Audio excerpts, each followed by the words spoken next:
नमस्कार, एक बार फिर से एयरफोर्स सोल्जर्स का वेलकम स्वागत। एयरफोर्स नॉन कॉम्बेटेंट मेरे वीर जीके मॉक टेस्ट आज का दूसरा लेके आ चुका हूं। आपके 10 क्वेश्चन आने वाले हैं जीके के और बहुत ही शानदार आपका आज दूसरा मॉक टेस्ट है। इस मॉक टेस्ट में भी आपको 10 क्वेश्चन मिलने वाले हैं। पहला प्रश्न है, अर्जुन पुरस्कार की शुरुआत किस वर्ष हुई? In which year Arjuna award was started? आपके दोस्तों याद रखना, अर्जुन पुरस्कार दोस्तों खेल में दिया जाता है, स्पोर्ट्स का अवार्ड है अर्जुन पुरस्कार। ठीक है, इसकी शुरुआत होती है 1961 में आपको दोस्तों याद रखना है। ठीक है जी, ये आपको याद रखना। अर्जुन पुरस्कार के साथ साथ एक आप दोस्तों ये भी याद रख सकते हो कि द्रोणाचार्य पुरस्कार, गुरुजी द्रोणाचार्य पुरस्कार भी दोस्तों खेल में दिया जाता है, जो कि एक एडमिन को दिया जाता है, कोच को दिया जाता है, आपको याद रखता है, प्रशिक्षण को दिया जाता है। ये तो खिलाड़ी को दिया जाता है, ये द्रोणाचार्य पुरस्कार जो है तो खेल का, लेकिन ये कोच साहब को दिया जाता है, आपको याद रखना है। और यदि आपको पूछे कि खेल में सबसे बड़ा पुरस्कार कौन सा है,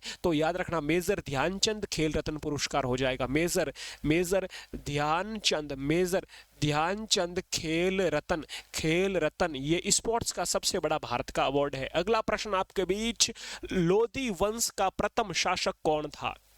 Who was the first ruler of the Lodhi dynasty? मेरे वीरे, लोधी वंश आप सबको पता है, दिल्ली सल्तनत पर अंतिम वंश था लोधी वंश। और लोधी वंश का यहाँ पर प्रथम शासक पूछा तो लोधी वंश का प्रथम शासक हो जाएगा बहलोल लोधी। कौन हो जाएगा? बहलोल लोधी हो जाएगा। और लोधी वंश का यदि आपको अंतिम शासक पूछे, लोधी वंश का दोस्तों अंतिम शासक पूछे तो अंतिम शासक हो जाएगा इब्राहिम लोधी। और इसी अंतिम शासक इब्राहिम लोधी के साथ दोस्तों वर्षेज लड़ाई होती है, याद रखना किसकी? बाबर की। बाबर इसकी बढ़िया ठुकई करता है 1526 में, और जिसका नाम है पानीपत का प्रथम युद्ध। पानीपत का प्रथम युद्ध किसके बीच होता है? बाबर वर्सेज इब्राहिम लोधी के बीच 1526 में मेरे वीरे। और याद रखना, इसी पानीपत के प्रथम युद्ध में दोस्तों इस दिल्ली सल्तनत का अंत होता है और बाबर मुगल साम्राज्य की स्थापना कर देता है। ठीक है, ये आपको याद रखना है। ओके मेरे वीरे, अगले प्रश्न की ओर बात करते हैं। आपके सामने नेक्स्ट क्वेश्चन लेके आ रहा हूं मैं, और ये रहा आपका अगला प्रश्न। यहाँ पर ऑप्शन आपका बहलोल हो जाएगा बी। अगला नेक्स्ट क्वेश्चन है, वर्तमान में थल सेना के अध्यक्ष कौन है? Who is the current army chief? मेरे वीरे, आपको बताना है कि वर्तमान में थल सेना के अध्यक्ष कौन है। आपको वायुसेना एयरपोर्ट का भी बताऊंगा, लेकिन आपको अभी थल सेना का सोचना है। थल सेना दिवस मनाया जाता है दोस्तों 15 जनवरी को, और उपेंद्र द्विवेदी साहब हो जाएंगे आपके थल सेना के अध्यक्ष। ठीक है, यदि आपको पूछे वायुसेना के अध्यक्ष कौन है, अभी वायुसेना के कौन है मेरे वीरे चिप, तो आपको याद रखना है अमरप्रीत सिंह है, अमरप्रीत सिंह। ठीक है, अमरप्रीत सिंह, ये आपको याद रखना है। ठीक है मेरे वीरे, अमरप्रीत सिंह, अमर से याद रखना अंबर। अंबर मतलब क्या होता है? आकाश। और आकाश में ही तो एरोप्रेस अपना एरोप्लेन या एयरफोर्स वाले आकाश में उड़ते हैं, अंबर में उड़ते हैं, तो अंबर से याद रखना अमरप्रीत सिंह। ठीक है, वायुसेना दिवस कब मनाया जाता है? 8 अक्टूबर को मनाया जाता है। कब मनाया जाता है? 8 अक्टूबर को मनाया जाता है, आपको याद रखना है। ओके मेरे वीरों, अगला प्रश्न आपके बीच ये रहा।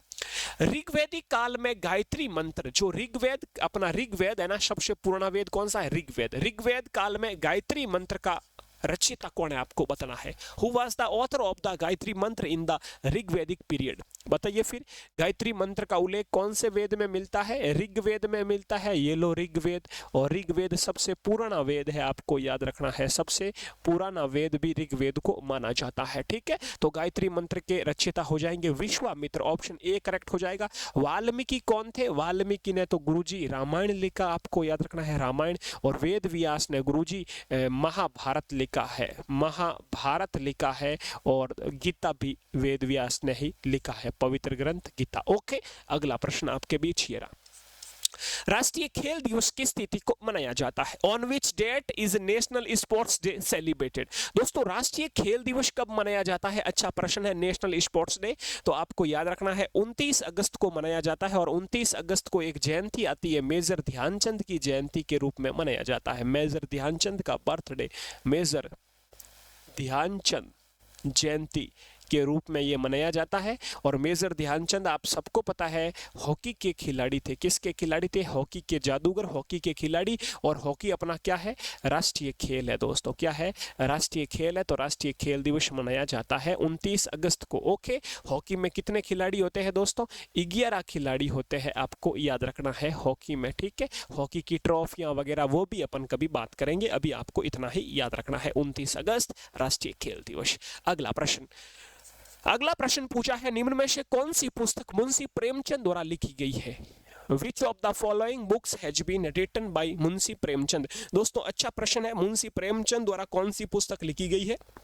तो आपको पता है गोदान भी लिखी गई है, रंगभूमि भी लिखी गई है दोस्तों, और गब्बन भी लिखी गई है। मतलब उपरोक्त सभी हो जाएगा, गोदान, गब्बन, रंगभूमि, कर्मभूमि, सेवा सदन, मानसरोवर, ये दोस्तों सब पुस्तक है ना मुंशी प्रेमचंद की है, आपको याद रखना है। तो ऑप्शन यहाँ पर आपका all of this, option D correct हो जाएगा। 7 नंबर प्रश्न है, डूरंड कप किस खेल से संबंधित है? Durand Cup is related to which sports? अच्छा प्रश्न है। डूरंड कप की दोस्तों बात करें तो ये फुटबॉल का हो जाएगा। किसका हो जाएगा? फुटबॉल का। तो ऑप्शन ए करेक्ट हो जाएगा। फुटबॉल के कुछ और भी आपको बता देता हूं। डूरंड हो गया, एक दोस्तों आप याद रख सकते हो संतोष ट्रॉफी, ये संतोष ट्रॉफी भी दोस्तों फुटबॉल की है। ठीक है, एक दोस्तों आप याद रख सकते हो मर्डेका कप, ये भी फुटबॉल का है। डूरंड हो गया, संतोष हो गया। ठीक है, और एक आप याद रख सकते हो दोस्तों, आपका हो जाएगा आशुतोष भी है। ठीक है, सीजर ट्रॉफी भी है, वो भी आप याद रख सकते हो। ठीक है जी। और फुटबॉल में गुरुजी कितने खिलाड़ी होते हैं? 11 खिलाड़ी होते हैं जी। क्रिकेट में भी कितने खिलाड़ी होते हैं? 11 खिलाड़ी। हॉकी में भी 11। ओके, अगले प्रश्न की ओर बात करते हैं। सबसे छोटा महाद्वीप कौन सा है? अच्छा प्रश्न है दोस्तों, लेवल का प्रश्न अपन कह सकते हैं, आपके एयरफोर्स नॉन कॉम्बेटेंट एग्जाम की दृष्टि से बहुत अच्छा प्रश्न है। Which is the smallest continent? दोस्तों छोटे महाद्वीप से पहले अपन करते हैं कि याद बड़ा महाद्वीप कौन सा है गुरुजी? बड़ा महाद्वीप कौन सा है? अपना एशिया सबसे बड़ा महाद्वीप है, और अपना भारत भी इसी महाद्वीप का हिस्सा है। और छोटे महाद्वीप की बात करें, छोटे कंटिनेंट की बात करें तो हो जाएगा आपका ऑस्ट्रेलिया हो जाएगा। कौन सा? ऑस्ट्रेलिया हो जाएगा दोस्तों, ये ऑस्ट्रेलिया हो जाएगा, सबसे छोटा आपको याद रखना है। ठीक है, ऑप्शन डी करेक्ट हो जाएगा। और दोस्तों यदि पूछे कि गुरुजी महाद्वीप है कितने अपने टोटल विश्व में, तो 7 महाद्वीप है संसार में, आपको याद रखना है। ओके, अगला प्रश्न ये रहा, गौतम बुद्ध का जन्म कहां पर हुआ? Where was Gautam Buddha born? मेरे वीर, गौतम बुद्ध का जन्म कहां पर हुआ यदि बात करें तो दोस्तों गौतम बुद्ध के जन्म का आप जल्दी से सोच लीजिए, तब कुछ मैं और बताता हूं। दोस्तों ये गौतम बुद्ध है, इन्होंने कौन से धर्म की स्थापना की? तो बुद्ध से याद रखना, बौद्ध धर्म की स्थापना की। कौन से धर्म की स्थापना की?